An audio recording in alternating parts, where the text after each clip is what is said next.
By the way, we need to change that. Oh yeah, we will. Anything else you want to say? Yeah, it's got the old logo in the back. Yeah. I heard you. Sure, but I don't like that one. Yeah, okay, you know what, bro? It's time for another unstable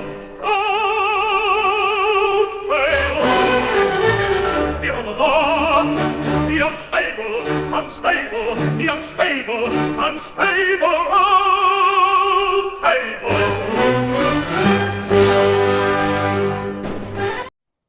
All right. You know what? That is about enough of that I do. It's time for another unstable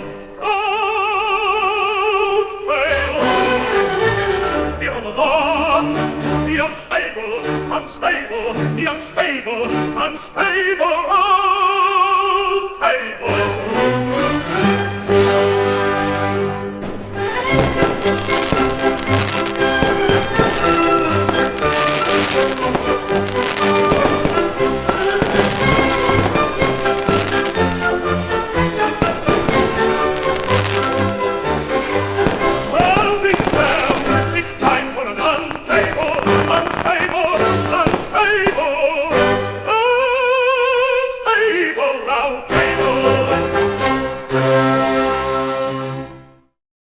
It's like all of the fireworks in the world, like it's a Rick Derringer video. And funny that we would mention that because that's a certain tie that we're going to be talking about this week when we talk about wrestling, professional, of course, and the world of music and how it came to be one big intertwining thing. What we all remember as kids growing up, what some of our favorite moments, some of our favorite music producers, maybe some of our songs that we liked. What was it for you?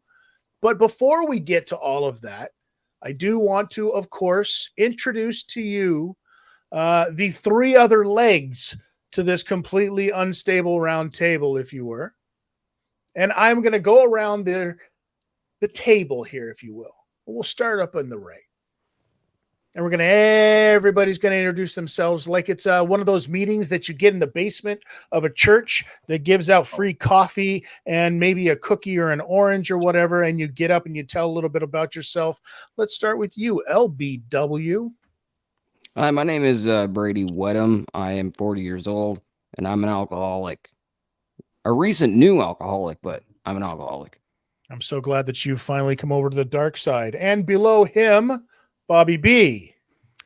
Hey, I'm Bobby B. I'm no longer an alcoholic, but I was. So, I got that going for me. All right. Well, I mean, nobody speak up there, Bobby, or what? Yeah, maybe turn up that microphone a little bit. I mean, nobody likes a quitter. Nobody likes a quitter, Bobby, just so you know, okay? All right. And then, of course, below me, of course, maybe some of you will recognize this face. I mean, it is very tanned, and it looks a lot different than the last time I've seen it. It's all grown up now. It's all grown up now, right? And it's been out there living his life in the world. Stranger, please introduce yourself to all of these wonderful person. Well, I am Michael Puttycombe, a.k.a. now the wrestler Michael Angelo, former bodybuilder, musician, and now currently professional wrestler again, back at it. It's like when they let you out and you finally get away, but you never really are out. Some say that there's a lot of ties between the mafia and professional wrestling in that regard. If you were to believe that professional wrestling is not real, and you would have to believe that the mafia also too is not real. I'm just saying. The mafia isn't real. And there's only one way out. You're not getting, once you're hooked, you're not getting it. That is true. I tried to get out. I had my last match, and you know what I mean? And here I am. Here I am with you, Malukes, talking about music and professional wrestling. And I know that I'm a lot older. Watch your fucking mouths, guys. I know that I'm a lot older than you guys. Right? So maybe, for me, just to give you a little bit of an idea, for me with music and wrestling, it goes back hand in hand, right? Because I'm talking AWA, my first memory, and we're going to start with this a little bit. My first memory of music, professional wrestling, AWA, the Road Warriors, all day long, coming out to Iron Man Black Sabbath. Has to be, in my opinion, one of the most iconic, because we're talking they started doing this in the early 80s, and it's still to this day, like, you hear that song Iron Man, if you're into professional wrestling, you think of the Road Warriors all day long, right? And when those guys when they came into the AWA, I don't know if you guys know this or not, they were actually brought in to be heels. But the problem was, like, they came in and did all these squash matches. And the thing is that the fans started appreciating that. That was one of the first times that, you saw the guys go out there and work as heels, but the fans were putting them over like, yeah, kick his ass some more. So they were really getting over as baby faces. The next thing you know, Road Warriors, fucking huge baby faces. Brady, what was it for you? Alice Cooper, Oh, well, WrestleMania. Yeah. WrestleMania 3, wasn't it? Yep. Jake the Snake, Alice Cooper. I remember as a kid, that's what got me hooked on Alice Cooper. And I was a fan, and I'm still a lifelong fan of Alice Cooper ever since. But that was the very first like musical image that I remember. I was born in '84, so when the Lopper stuff was going on, it was kind of run its course by the time I actually had vivid memories, or from the things that I watched. Right. So around WrestleMania 3. I remember watching that tape. A friend had taped it off their black cable box here in Canada. Used to have a little black box just to be able to steal these pay-per-views and stuff. And was that the one that you had to like have the code? Yeah, the code. Have the code to punch in, and you'd get a new code like every month. It's very much like the internet pay-per-view TVs and stuff now, where you got to enter these codes and stuff in. But back in the day, this is what they were doing ahead of its time, I guess. But yeah, no, I remember that was my very first that and Honky Tonk Man, which I associate with music and wrestling because that was a music gimmick, right? It's funny you talk about Alice Cooper. Even before that, I don't know if you guys know, I mean, I'm sure that you all do know who Chris Colt is. Chris Colt used to use Welcome to My Nightmare when he was working all the way back then. Chris Colt went on to be a huge influence on a lot of pro wrestlers. I've got a lot of it in my head, but I'm going to keep it easy when it comes to Alice Cooper history and trivia. But did you guys know that only women bleed? Only women bleed. Only women bleed. Bobby, what was your memory? Oh man, so I'm born '83. So my memories of music and wrestling is very similar to yours, like Honky Tonk Man and just all those early Jimmy Hart and Jim Johnston themes and stuff, like Demolition and Brutus Beefcake. Like, no matter how cheesy they were, they stuck in my head. Mr. Perfect, The Perfect Twist was magnificent, just like The Wrestler. So it was all those initial kind of cheesy drum machine and synth based themes that really just hooked in my head. Big Boss Man, like taking a trip down to Cobb County, Georgia. I loved it. That's a great song. Hillbilly Jim, right? Country Boy. That's a good. Ain't good. I'm a country boy. Well, that was that whole Jim Johnston era, wasn't it? Yeah. Well, Jim was prominent up until what, the mid 2000s, right? Yeah. Yeah. Yeah, and that whole Jimmy Hart era as well. Mike Stevens, Michelangelo, Mike. What do you think, buddy? What's your first memory? Oh, for me, well, I'd say the best one that kind of shaped a lot of it was Triple H and The Undertaker at WrestleMania with Motorhead. Oh, was it? And then the next year, being at the WrestleMania at the Sky Dome at the time, when Saliva played him to the ring, and they opened the show, and like that was what I wanted to be a wrestler, pretty much. So like seeing that all combined, the music, like I'm a metalhead, like I played in a metal band, so like that shaped a lot of wrestling and music for me, like those moments. So I would say, Triple H, The Undertaker at WrestleMania, and then the following year too, like those were like probably the biggest years for me with music and wrestling. So you guys know how they ended up with Motorhead doing that, right? No. So Triple H wanted this song, and he had gone to, I believe it was Jim Johnston. He had gone to him and said, this is the kind of sound that I want. And they just couldn't get it right. And he was like, no, I want it more gravelly. I want it more like think Motorhead. Like, think Motorhead. That's the sound that I want. Think And killed by death. Get they Motorhead. and they looked at him, looked him dead in the eye, and they said, just a point of order here. Why don't we just get Motorhead to do it? And so they did. They literally got a hold of him, and Lemmy was like, yeah, love to do it. Let's go. That's I awesome. got a Lemmy story. I'm at Go ahead. so my 30th birthday. I'm at a Motorhead concert in Toronto, and fucking I was there early, man. Like I was a huge Lemmy head. Where right? was it? Had my it's Sound Academy, which used to be the Docks. Nice, yeah, we played Who else was on the bill? Was it Clutch and Valiant Thor? It was actually the Reverend Horton, the Horton fucking Heat? and yeah, Horton Heat, and I don't know, some Okay. girl punk band before Different that. But- shows we were at, but I was about to trip out because I didn't know you then. I was like, yo, I think I was at that show.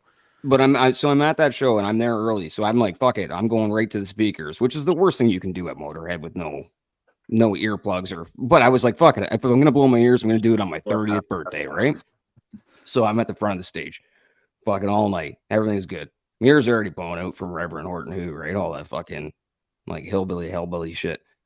So fucking Lemmy comes out and I can literally like touch his fucking foot, and it's going. And some big 7-foot fucking greaser that looked like Sid, R.I.P. Sid, some big 7-foot greaser, he's fucking picking people up and launching them. And you're seeing like, it's bad. And he just looks at me and guns it for me. I'm like, oh my God, this motherfucker picks me up in the air. I'm taller than Lemmy at this point. I'm like looking at Lemmy in the eye like, oh my God, I'm going to die. And Lemmy is singing and he looks at this dude and he goes, and this guy carries me to the other side of the fucking mosh pit and puts me down by the bar and pats me on the head and he goes, you're lucky. So Lemmy saved my fucking life, dude. Yep. Because he thought you were a child. I was. You're just 30 They year were old. like, 30. they I were was a trying. young They were boy. literally trying to figure out who brought their baby to this show. What is Hasbula doing here? Shout out Hasbullah. What's Has? I could just see Hasbullah in the air picking him up. And fucking Lemmy flailing looking around. Punk smacking the guy. That would be the absolute best. Anyway, Motorhead, that's my segue. All right. Well, listen. How about this? How about when I was talking about Black Sabbath and I was talking about, Ozzy Osbourne, obviously, even he later on, as much as he doesn't remember it, he walked out the British Bulldogs. Yeah. Right. To one of the WrestleManias. You also had, He's a Hall of Famer. and then let's think about that whole entire Rick Derringer era that I was talking about earlier. Right. Because Rick Derringer, a guy, rock and roll coochie coo. Mm-hmm. Everybody knows that tune. He did well. So you guys are probably very young. You don't remember the wrestling album in '85. That was him. Pile Driver in '87. That was him. Driver. I Am a Real American. The Hulk Hogan theme. Yeah. That's Rick Derringer. Mm-hmm. Also Demolition did their original theme too. That's probably, and It's a banger. I would say top 5 actual entrance themes that could be translated over to radio music.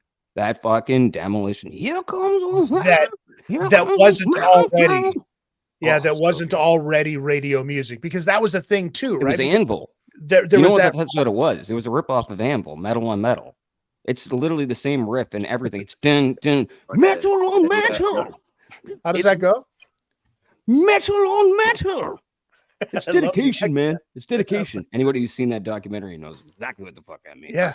It's dedication. My buddy funny got to open for them. Funny side story. The lead Let's singer, go. Yeah. lead singer, his brother, Oh shit. Tom or John Cudlow. He used to be my accountant. I was gonna say I remember this. Yeah. To do our taxes. Yeah, the lead singer's brother. You'll see him in the documentary. He's this big time accountant, law accountant guy, tax guy, massive office downtown Toronto. Yeah, they used to do our taxes. So it's funny you bring up Anvil too, because when they did that documentary, we got on a couple of their tour shows. We did their big Rockpile tour show with them. Oh shit! Yeah, that was one of the most fun nights of my life. Like, just tell us about it. Tell us about it. We're in the Anvil. Let's go. I'm having flashbacks now. So I remember like just chilling in the green room with Steve or Lips, and just chilling with him having a beer, and he was telling me stories of Jimi Hendrix and stuff like that, like just how his playing was and all that. It was a really, really surreal experience, actually. Like, and we had a scream singer in our band too, and they watched our set and actually were like, "Good job, guys!" Like, so for him to like watch that and for them to hate like the modern, they're very old school guys, right? Like, Steve was really the only one that talked to us. Like, even it was cool. My old man came out to it, and like he was like a big fan of them. So yeah, those were like, I remember bits and pieces of a lot of those shows, and that was like one of the bigger ones actually with them. Like it was right at that documentary time too. So how long ago was that? 2012 time. Okay. Yeah, I was gonna say that'd be over 10 years Yeah, now. I remember it was like the whole end of the world thing and all that. And so around that time, there's a Tom Waits song that reminds me so much of the band Anvil, and the reason why it's big in Japan, which is a very famous Tom Waits song, because they were so big in Japan. Anvil was massive in Japan. The second they pull out that dildo and they start doing a riff on the dildo, the people in Japan were going crazy. That was just something that was over there. They love a good their shit. He puts that thing over like a worker puts over a gimmick. Like he was like, "That's my thing." Yeah, I remember that too. Actually, now he's like, people like try. You can't take that from me. Basically, I'm like, no, you can have it, but like, cool idea. Like everyone's got their thing, right? Awesome, fucking Anvil, man. But yeah, Demolition. It was a ripoff of the Anvil Metal on Metal track. Oh wow, that's crazy. Yeah. Do you remember when WCW went so far into the rock stuff that they tried to get they did. They had Megadeth come out. They had Kiss come out. Yeah, Kiss Monster. They even had. Remember they did the Demon. Remember they did the Demon as a wrestler. That match. It's like online somewhere. So since we're on WCW, let's talk No Limit and music and how it was so different from what the WWE was doing, right? WWE was doing Rick Derringer, they were doing Cyndi Lauper, they were doing, back then all of this other stuff. WCW comes out and they said, "Yo, we're going to keep this shit 100. We are fucking street as fuck. Nothing's going to be in our way because Master P is the guy that's going to come in." And remember, it wasn't just the music. Of course, we got to put over the music and all the stuff he was doing then, but no, he got to be on the show. And he started a stable to go up against the fucking the No Limit Soldiers, motherfucker. The country redneck. I mean, listen, West Texas Rednecks. The West Texas Rednecks. If there was ever a time, Brady, for this public service announcement, ladies and gentlemen, I give to you the unstable service announcement.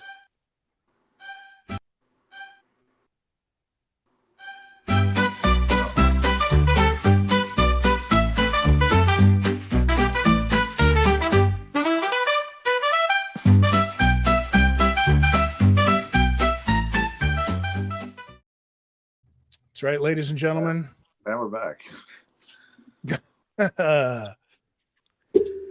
Was it not? Could you get away with doing that now? The rednecks doing Rap is Crap. Okay. Yahoo Chat. Remember Yahoo Chat back in the day, everybody? Everybody's old enough to remember Yahoo ICQ, Chat. brother. Okay, so Yahoo Chat.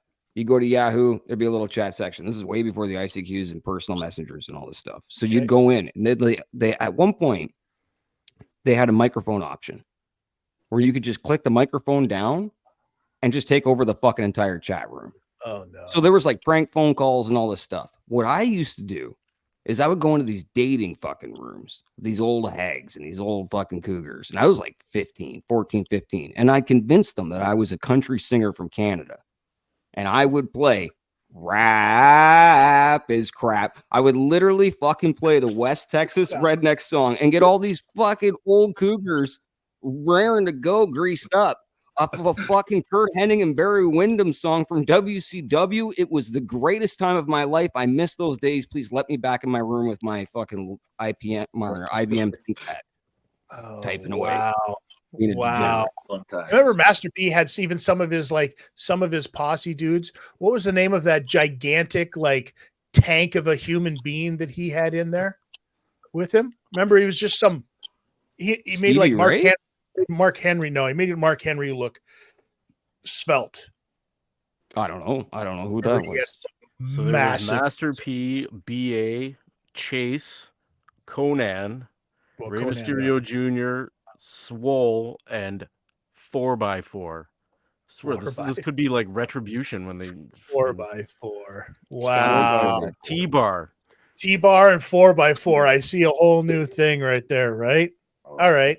So let me ask you this. What did you like better? Because now we've got a lot of like the new music that's going on out there. And we didn't even touch base on the amount of people that, we're talking Master P, but then there weren't the only people that were rapping in music, right? Do you think that, I mean, if you're going to get down to it, it's got to be ICP. It's got to be ICP when it comes rap music and wrestling, because number one, their own promotion in Juggalo Championship Wrestling, right? They've worked, I think, in ECW, WWE, and WCW, right? Figure that. And Japan, FMW, and places like that. But I They've mean, we're worked for talking- pretty much We're everywhere. talking, yeah. MLW. Right? Yeah. Even, I mean, ICP, are they the most, I don't want to say influential, but the most over? No, Because I mean, their gimmick pretty much is, their whole thing is pro if we're wrestling. talking mainstream, see, ICP has always been niche. So the audience that came with them to wrestling was a niche audience to begin with, which was pretty much the same audience anyway. A lot of it was bleeding together. When you have guys like West Side Gun from Griselda, who is one of the biggest rap groups in the world right now, walking out with Swerve, you've stated it many a times in this video. You're old as fuck. So Griselda comes out, and West Side Gun is putting wrestling over, and he comes out with Swerve Strickland, and he's writing all of these songs, and his mixtapes and all of his music videos have wrestling influence, and they're literally one of the biggest rap groups in the world right now, with millions upon billions of downloads. That to me seems like it's on a bigger scale for wrestling and putting eyes on wrestling than ICP even did with the years of grinding and grinding. Now, who did more for wrestling? Obviously, ICP. That's what I know right there. Okay. I was gonna say Snoop. That's what I know right there. All right. Gin and Juice by Dre and Snoop. All right. What are you drinking, you fucking senior citizen? Drinking Gin and Juice by Snoop and Dre. That's what I'm drinking right now. 5.9. Anyways. You're the one that Comes said with you a were sleeping pill. Comes with a Exactly. sleeping pill and a blunt. Yeah, a friend of mine brought them back for me from the States. They're quite nice. Now, They if look we're talking about it, so then you got to think Snoop, because I mean he's at every fucking WrestleMania, it seems like, right? Yeah. Or is it a guy like Billy Corgan when you talk about music, right? Because Billy Corgan came in, had his stint with TNA, right? And then we know how that ended up. Apparently, what was it? They didn't pay him or something like that, allegedly. And so he was like suing, blah, blah, blah. And however that ended up, but he decided to go buy the rights and everything like that to NWA. And now he's got NWA running again. Mike, do you like Smashing Pumpkins? Love them. Grew up listening to that stuff. So Yeah, but what about what's that, Chris? So what about the band? Oh, I love the band. And Smashing Pumpkins. Yeah, you got me there. I mean, hey, we could bring up Steve Albini. I too. like smashing stuff. Steve Albini, you mentioned Bobby B? That's correct. He Go ahead. bankrolling, I believe it was it oh Christ, Cornette's thing there. No, that was Rick Rubin. No, Rick Rubin. Rick Rubin, excuse me, I'm mixing them up. It was Rick Rubin. Is who I Rick meant to Rubin. Since we're talking, you can go all the way back. There's a guy who probably has more musical influence in all of music than anybody Totally in professional wrestling. Right? Rick Rubin. I mean, there's the oldest saying in music in the world, ruined by Rubin. You know what I mean? That's what everybody talks about, right? But the guy's put out banger after banger and band after band. He's the best at what he does. But there was a period of time where he was the money, he was the bankroll behind Coronet's Smoky Mountain, Shout out Smoky Mountain. Shout out Johnny Canine over his fucking Smoky Mountain. Fuck yeah. You know what I mean? Yeah. and if you haven't yet, go over and check out some of the stuff over on Coronet's channel there, and listen to him talk about Smoky Mountain Wrestling. He talks in depth about, the whole Rick Rubin stuff as well. So, I mean, Can we talk about the most influential man in all of professional wrestling when it comes to music? His name is Jimmy Hart. And I don't even have to explain myself. This may be the most influential person, the most impact on the wrestling business with a longevity career of music before, after, and during. So Jimmy Hart, to me, if we were going to make a Mount Rushmore of music and wrestling, Jimmy Hart would be that fucking figurehead. He'd be the he'd be the George Washington. Everyone else would fall in line. What's your favorite Jimmy Hart moment? Him making American Made. Okay, wow. No, it can't possibly be. No, I love Jimmy Hart, and I think that he's got a long career in music. So when you see Jimmy Johnson's name on a lot of stuff, when you see the lyrics, a lot of it was Jimmy Hart. Right. So Jimmy was very he built the Owen Hart track, which everyone loves that riff from the Rocket Owen Hart days, which he translated over to Hulk Hogan being a Hulkamaniac on Hulk CD later on, the Hulk rap. But Jimmy Hart is very influential on wrestling and music. Have you ever listened to the Gentrys? Like any of his stuff before? Like if you haven't, go back. It's wild to think that this is the dude. This is the mouth of the South, Jimmy Hart, doing that music, right? Some of it was like a mix of Beach Boys and Fruity Tooty, Richard, you know what I mean? Little Richard style stuff. It was like doo-wop stuff. Go look at the band Lemmy was in when he was younger. Oh my god, I've seen it. The disco style fucking his jazz career. Yeah. Same with like Bon Scott. He was a backup singer for it's sometimes. Well, there's another one. How come AC never got into wrestling as much? You cut out there. What did you say? Said, how come AC/DC never got into wrestling as much when you mentioned Bon Scott? Well, apparently Angus Young is a piece of shit. So yeah, that's why. But I mean, that's the music that's rock and roll entrance music.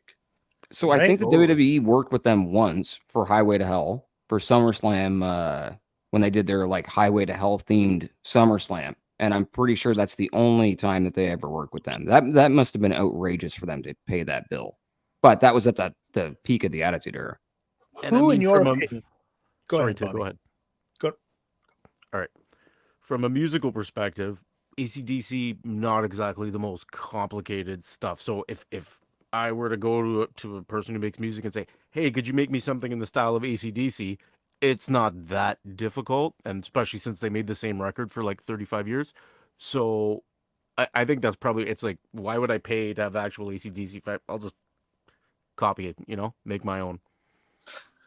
Thanks for watching that video. If you like that video and you want to see some other stuff, check out our catalog here on YouTube, or you can find us on any podcast provider anywhere in the world. Yep. RockSolidFanClub.ca gives you full access to Canada's leader in professional wrestling, featuring legends like Mick Foley, modern megastars such as Cody Deaner, and future sensations like Tyler Turva. RockSolidFanClub.ca offers exclusive series, podcasts, live streams, specials, and full events, all for less than $9 a month. Sign up today at RockSolidFanClub.ca, where real fans get it.